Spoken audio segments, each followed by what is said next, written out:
கிளப்பி விடுறது தான், இப்படி சொல்லுங்கள் அப்படின்னு இவர் கிளப்பி விடுறத ராமதாஸும் நம்புகிறாரு.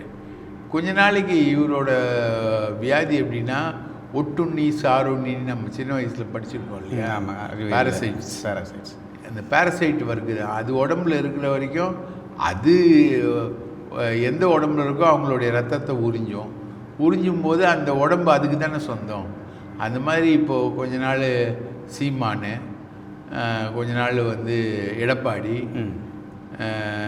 வேலுமணி. இப்போ எடப்பாடிலாம் இவங்க லைனுக்கே போகிறது கிடையாது. ஓகே, டோட்டலாக அவாய்டடு. அதே மாதிரி சீமானு, கொஞ்ச நாளைக்கு உதயநிதி ஆட்கள், உதயநிதியுடைய சர்க்கிள்லாம் சுற்றி திமுக ஆட்சிக்கு வர்றதுக்கு முன்னாடி பெண் அமைப்பு அது மாதிரிலாம் கொஞ்சம் சுற்றி வந்தாப்புல அவங்க கூடலாம்.